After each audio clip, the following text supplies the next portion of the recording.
Hello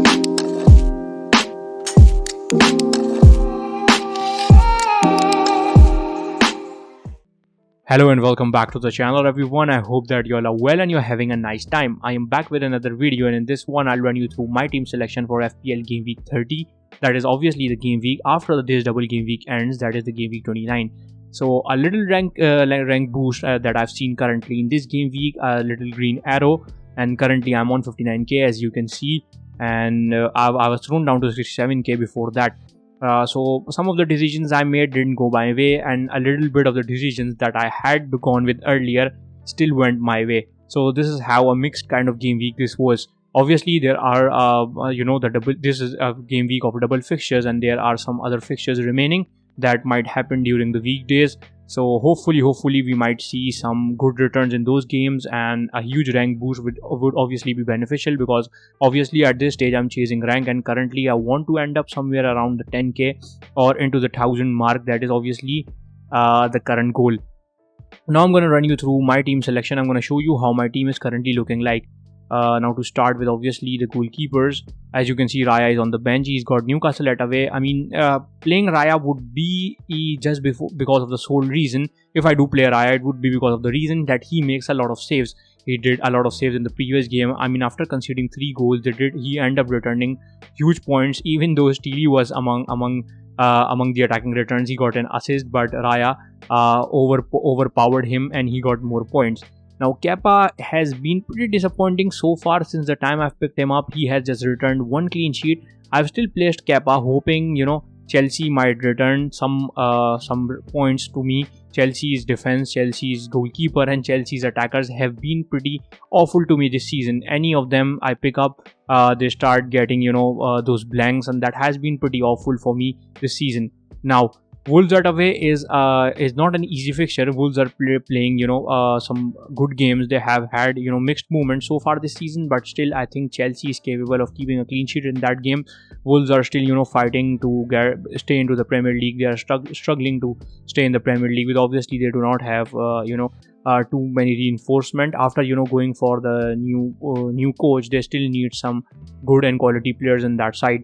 But I think that Chelsea has some quality players. They have quality defense. They have good defense. They have been awful so far, but hopefully this game would be the one we might see a clean sheet from Kepa, and that would obviously eventually help us with the rank. Now let's look at the defenders. Now as you can see, I've got Shaw, Trippier, and Ben Mee. So going for Shaw didn't really work out, and I know a lot of us went for Shaw, and he ended up losing the clean sheet versus Newcastle. It was an awful game for them, but still, there is time to get back. I'm not pretty sure about the title charge anymore for Man United, but I do hope that they end up in the top 4. They have shown some signs of changes. They have been playing some good games, but Everton at home could be a good fixture. We might see some of the attacking returns from Shaw. Nonetheless, a clean sheet would do. Now Trippier is in. He'd stay in because we saw how good he is today. He gets you those clean sheets, and when he does not do that, there are definitely attacking returns in his game. Now he's not obviously not consistent. Not every player can give you attacking returns in each game, but for majority of the games you can see that he has provided those attacking returns. Obviously there's Ben Mee versus Newcastle at home. Not an easy fixture for them, but obviously Ben Mee has that attacking threat in him. They have not kept a lot of clean sheets, but usually the Ben Mee points that what a lot of managers require from him is the bullet header from him, and if that happens, obviously the ones that held Ben Mee would be very happy, and I would be one of them. So this is how my defense would look like. Estupiñán is on the bench. He's got a tough fixture versus Spurs at away, and obviously Brentford at away for Botman. I do hope that Brentford would score in this game, and that is obviously because I have Tony. And the other thing is that Brentford has been in good form. They obviously are in the top 10, and there is a specific reason why they are there. They have been pretty good this season. Now obviously moving on to the midfielders and a 5 midfielder setup. You can already guess the formation. It would be 3-5-2. McAllister still has the armband. I gave the armband to him this week. I had it on Rashford. I went for Mitoma, but at the end I just went for McAllister, and the sole reason to do that was because not a lot of people own McAllister, and obviously he fired, and the rank boost that I had is just because of him owning the armband and Rashford blanking. Talking about Rashford, he's got Everton at home. Obviously they played pretty bad versus Newcastle, but I would say hold on to Rashford. He's got some good fixtures.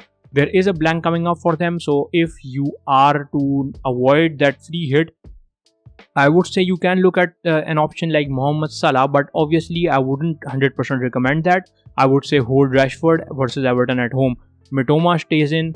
He's got Spurs away. Even though there are some tough fixtures coming up for the Brighton assets, I would definitely hold them for the double fixtures they have. And obviously they are among the attacking returns. They are giving you the attacking returns. Madison could be someone you can get rid of for Saka if you have taken out.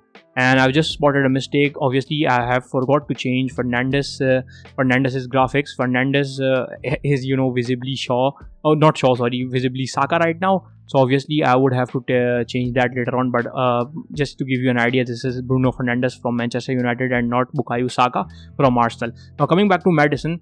Now Brendan Rodgers is sacked. I would still give him one game in this fixture, and probably if Haaland is fit, I'm going to tell you what my transfer plans are. But if Haaland is fit, I might just keep Madison for one more game, give him this game versus Bournemouth at home, and see how things go for Leicester City. If they are still awful, the transfer move is clear. I'm going to go for Madison out and Bukayo Saka in. Now moving on to Fernandes, he has been an awful transfer as of now, but I would say you gotta hold these Man United assets because they have some good fixtures. Now, if you are trying to be punty, if you are trying to chase the rank, and if you want to, get Rashford and Fernandes back in after 32, you can go for some short-term punts in the next 3 game weeks. But obviously, the fixtures are tempting for Man United, and I do hope that they come back in form, and that is what is expected. Rashford has been the main man for them. The goals have been coming through him, and that is why I would say you should hold on to him. But obviously, the ones who are chasing rank, who want to be a little bit punty for the 3 game weeks before obviously till 32. You might look at some of the differential options, but I would say hold on to Fernandes and hold on to Rashford as for now. And similar is the case with the Brighton assets. Now, Madison could be someone you might want to get rid of if he keeps on failing, because I think that his price and the returns that he has provided are not justified as of now. Now we move on to the forwards. Tony stays in. He's got Newcastle at home. He has been among the attacking returns. I've seen a lot of managers trying to get rid of him because of the yellow card thingy, but I would be the one who would bench him when he gets that yellow card and then just bring him back when he's fine and he's fit to and he's ready to play. So Newcastle at home is definitely a good fixture because Newcastle has been leaky and Tony has been among goals. Brentford is scoring goals. They have not struggled to score goals this season. That is one sole reason why I don't want to give up on Tony. I would hold on to him, and definitely the similar cases with Harry Kane. Worst XG, worst XA, whatever the case, he has been among goals, and that is enough from the FPL perspective for me. So obviously McAllister has the armband, and 3-5-2 is the current formation that I have. As you can see on my bench, I've got Danny Ings. That was my 1 game week punt. Didn't work out good enough for 1 game week, and I have huge concerns for him because I don't think he wouldn't be starting the next game week. So it was a failure of a transfer. I wouldn't pay it a lot of mind as long as I have a green arrow at the end of the game week. I'm going to take you to how the team is looking like on the FPL planner, and I'm going to show you what my transfer moves would be. So yeah, let's go to the FPL planner now. So yeah, visible on your screen is the planner, and as you can see, a 3-5-2 formation that I've already showed in the graphics. And the transfer idea for the week is pretty simple. Now, in an ideal world, Tony wouldn't pick the yellow card. That obviously the danger is looming over him, and if he picks up another yellow card, he'd be out for 2 games. And in an ideal world, obviously Tony wouldn't pick up a yellow card, and Haaland would be fit. So if that happens, I would just take out Danny Ings this week and get back Haaland in. I would then obviously have 0.2 million in the bank. Now, if that isn't the case and Tony gets a yellow card, I would then obviously have to keep Ings and take out Tony for Haaland. Obviously, it would give me 1.5 in the bank. Now, if we were going to consider another scenario, and that would obviously be in case I feel punty and I see that owning Fernandes is actually a waste of space in the midfield, I might just take Fernandes out and go back to Saka that I took out this week for Fernandes just to feel the punt this week. So this could happen too versus a weaker Liverpool defense. Then obviously West Ham United, they are they have evolved, they look good defensively, but obviously Arsenal has a better attack. And then obviously there's Southampton, then Manchester City. That is, I'm thinking too far away. But as for now, these 3 I think are potential fixtures that Saka has. But obviously that is something if I feel punty. For now, the things are pretty simple. I would hold Tony. If he doesn't pick up the yellow card, then Ings goes out and Haaland comes in. Obviously, if Haaland comes in, I would have to bench McAllister and Haaland would hold the armband. Obviously, benching McAllister is not easy.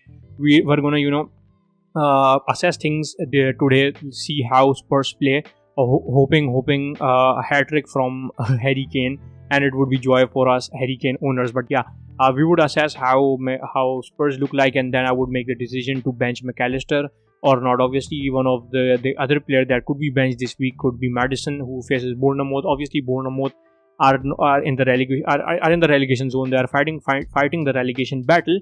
But to be honest, they have evolved. They look defensively pretty tough and not easy to break in the past few game weeks. So this is the plan for now. Hopefully we would see huge green arrows at the end of this game week, and hopefully game week 30 brings us more joy and more big rank increases. So yeah, please do subscribe to the channel if you haven't already, and obviously it would be helpful for me and for the channel. I am currently aiming for 750 subs, and as soon as I get there, obviously the algorithm and all the stuff that would be helpful for the videos. Let me know what are your plans, what are you thinking for game week 30. Are you going to do the boring Haaland move that I'm doing too, or are you trying to feel punty and go for some other picks that you have been following for a while? So let me know that in the comments below. Please do like, please do share the video on Twitter too, to help more and more people to make the decisions and whatever they are struggling with. And yeah, thank you all for watching and have a nice game week.